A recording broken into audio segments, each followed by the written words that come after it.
you see what I see?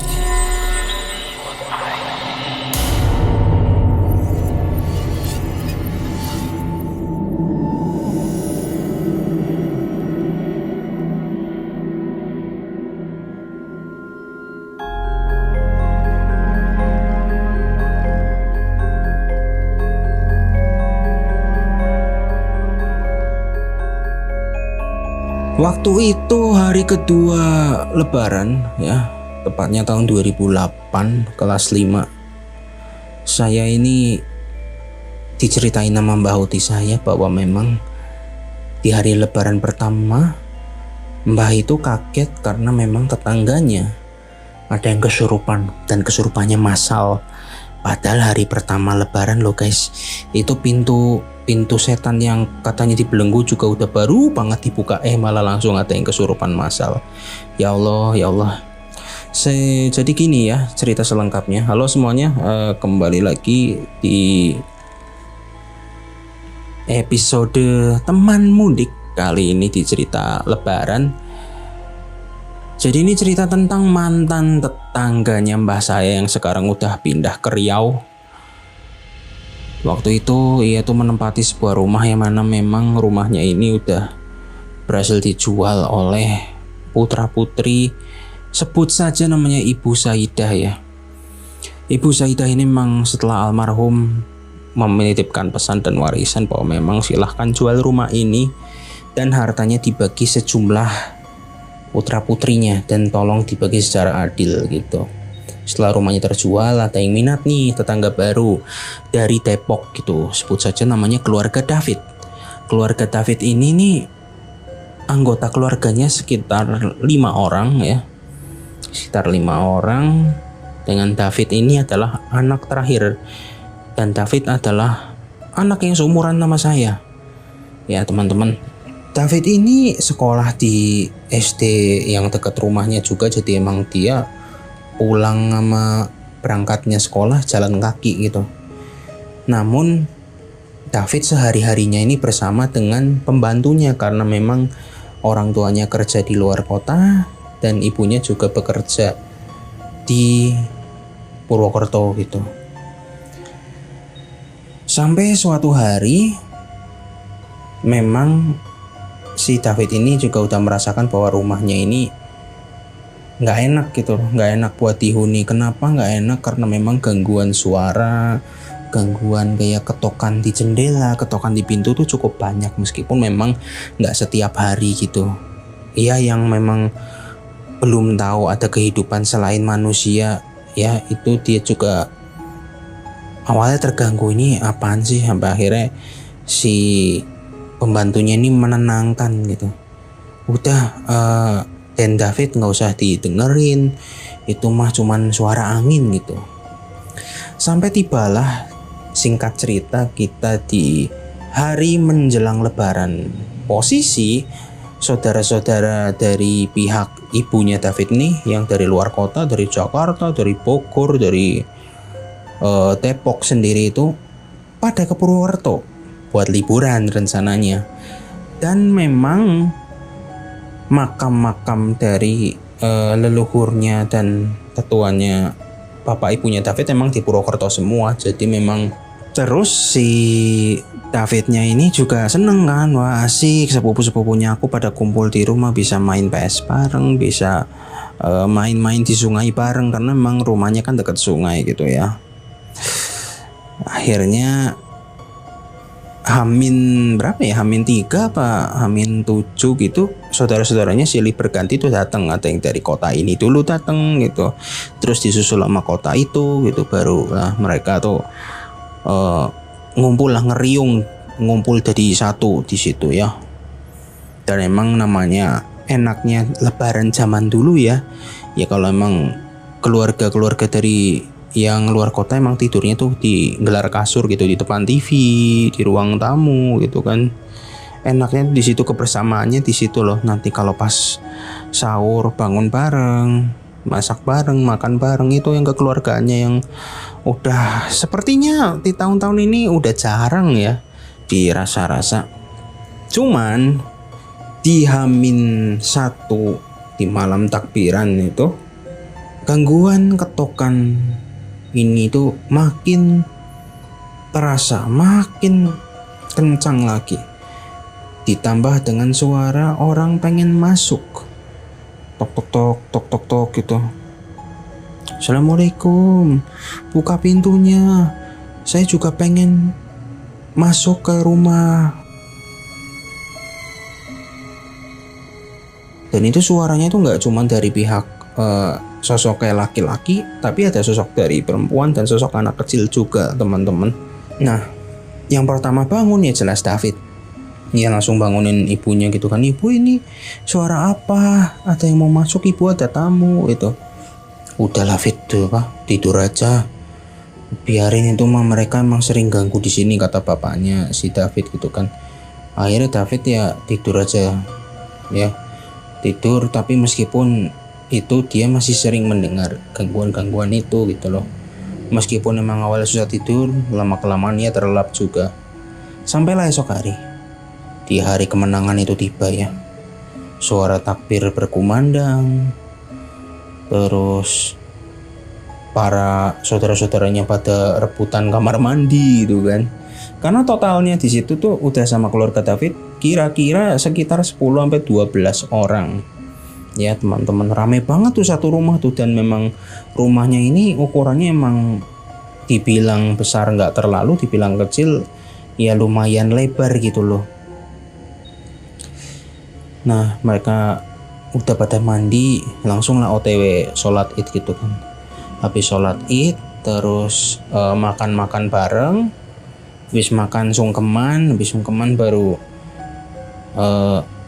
ramah tamah lah, halal bihalal sama tetangga-tetangga. Karena memang orang tuanya ibunya David dan bapaknya David ini emang dulu suka bersosialisasi juga dengan tetangga sekitar, termasuk Mbah Uti saya yang juga kenal sama almarhum dan almarhumah orang tuanya si David ini. Almarhum mbah-mbahnya gitulah ya, kakek neneknya itu kenal Mbak Uti.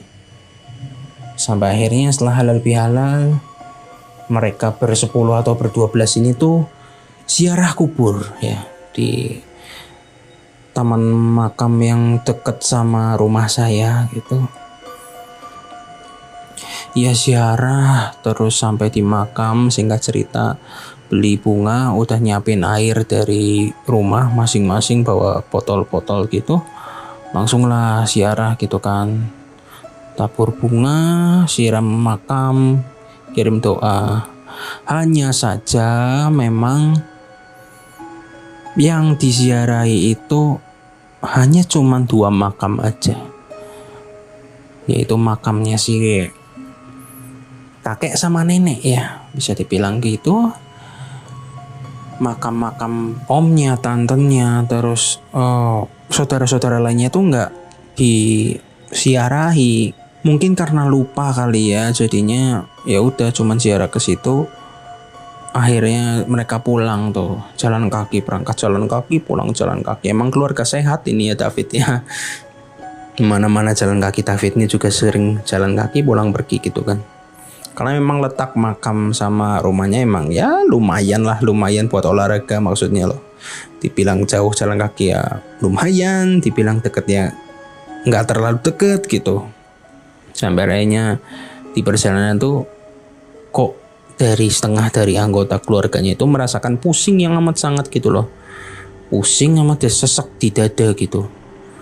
Singkat cerita, mereka semua udah sampai rumahnya David. Langsung lah ada yang kesurupan tuh satu. Cuman kesurupannya nih aneh gitu loh. Di sepupunya David yang udah umur SMA kelas 1 itu cewek, kesurupannya kayak anak kecil, kayak balita gitu. Terus si pamannya David kesurupan perempuan. Terus sama bibinya si David kesurupannya malah bapak-bapak gitu. Dan kesurupannya nih bener-bener apa ya, intergender, tau gak sih? Maksudnya yang cowok kesurupan cewek, yang cewek kesurupan cowok, kayak gitu loh. Dan dari total 10 let's say 12 lah ya, 12 saja biar kalian juga nggak pusing. Dari total 12 keluarga, setengahnya kesurupan teman-teman, 6 anggota keluarga. Makanya saya juga ingat cerita ini juga, waduh ini hari pertama lebaran kok ada yang kesurupan, waduh wow sekali gitu. David sama bapak ibunya itu langsung lari-lari dari rumah kan. Mereka yang kesurupan tuh pada dikunciin dari luar gitu ya, minta pertolongan. Posisi orang-orang di gang tempat mbah saya tinggal itu emang lagi pada ke makam semua, jadi agak-agak sepi gitu loh. Kecuali orang-orang yang memang tetangga-tetangga jauh yang memang pengen ke rumah Pak RT-nya atau Pak RW-nya, ikut-ikut salaman gitu. Nah terus si bapak ibunya David lari-lari, tolong kami gitu. Ya kan, karena memang si bapaknya David jarang di rumah, ibunya juga jarang bersosialisasi, ya kan asing, ini siapa sih minta tolong gitu kan.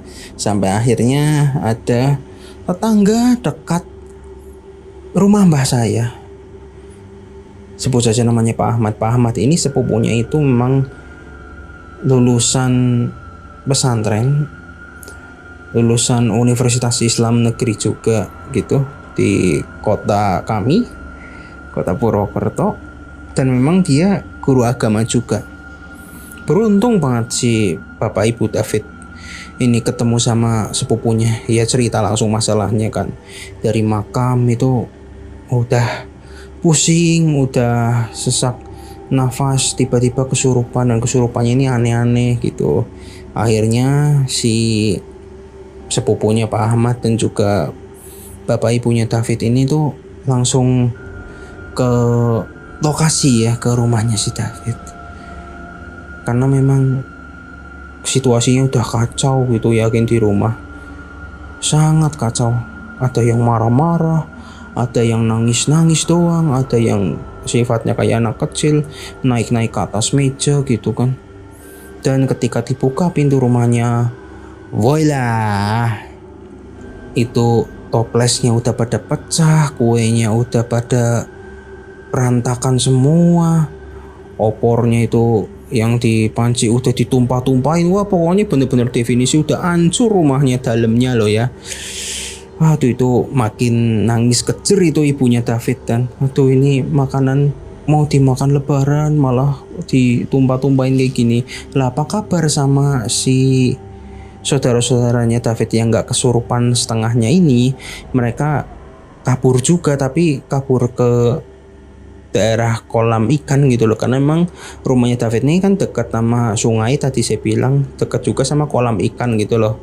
Ada jalan kecil menuju kolam ikan, ada yang kabur ke sana gitu. Jadi sebelum kabur, sebelum dikunci rumahnya itu, si ibunya David bilang, aku nyari bantuan dulu, kalian kalau mau jagain ya jagain, kalau misalnya berani, kalau enggak ya udah kalian minta tolong juga ke RT sebelah gitu, kata si ibunya David. Pas pertolongannya udah sampai, dilihat sama saudara-saudaranya Kak David yang udah kabur, akhirnya mereka ikut masuk. Wah itu keadaan rumahnya udah pecah banget, udah hancur. Akhirnya mereka melangkah dengan hati-hati, pada pakai sendal semua, langsunglah disembuhin satu-satu. Nah dalam penyembuhannya ini, para sosok yang merasuki saudara-saudaranya David ini nih bener-bener mengeluh isinya. Kenapa saya tidak dikunjungi gitu? Kenapa cuma bapak sama ibu kamu aja, kami dilupakan, kayak gitu. Baik itu yang kesurupan cewek maupun yang kesurupan cowok, siapa lagi yang kesurupan anak kecil. Sampai akhirnya semua disembuhkan, alhamdulillah, tidak mengalami kendala. Kendalanya itu paling pas bersih-bersih yang udah pecah barang-barangnya itu. Akhirnya ditanyain sama sepupunya Pak Ahmad, Bu, apa yang terjadi sebenarnya Bu? Kok dari dialognya tadi ibu cuman ziarah ke makam orang tuanya aja, bukannya dari kesaksian mereka ini emang ada saudara-saudara lainnya Bu yang emang dimakamkan di makam itu gitu? Iya Pak Mas, saya lupa ziarah ke mereka, Bu. Ini mumpung masih pagi, belum yang panas banget, belum siang banget. Mending ibu bapak sama saudara-saudara yang sadar itu sekalian aja habis ini ziarah ke sana. Kalaupun misalnya lupa makam tapi ingat nama, nanti kan dibantuin nama petugas kebersihan makamnya, Bu. Terus ini yang kecil, ibu masih ingat nggak, Bu? Maksudnya yang kesurupan anak kecil ini, ibu masih ingat nggak dulu ada anak kecil atau dari keluarga mereka ini yang udah tiada?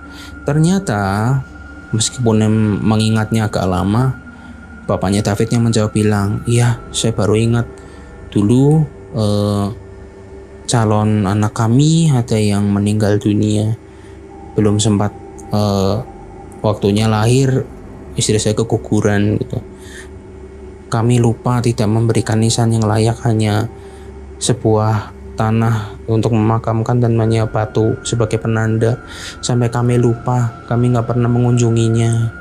Dibilang begitu sama bapaknya si David. Akhirnya bersama-sama dengan sepupunya Pak Ahmad itu, mereka yang sadar termasuk bapaknya dan ibunya David, juga David, itu ziarah lagi ke makam dekat rumah saya.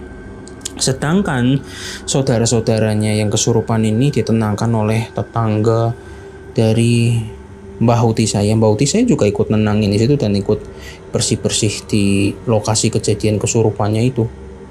Itu rame, heboh banget tuh tahun 2008 tuh, karena memang dikiranya ada open house, ternyata emang beneran open house tapi buat nyembuhin orang kesurupan gitu ya. Inilah dia pentingnya ziarah kubur, apalagi setelah hari pertama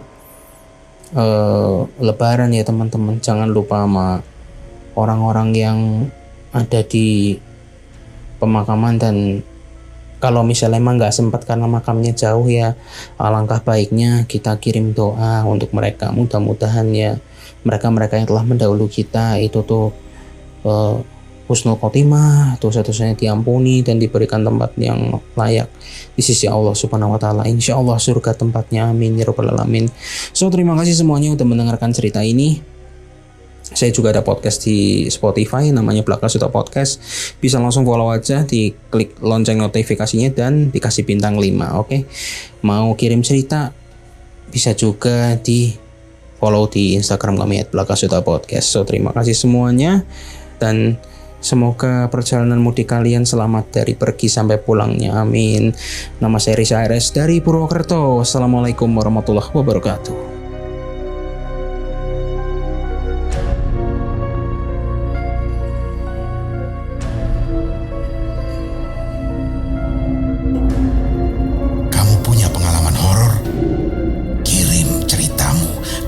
podcast.ceritahoror@gmail.com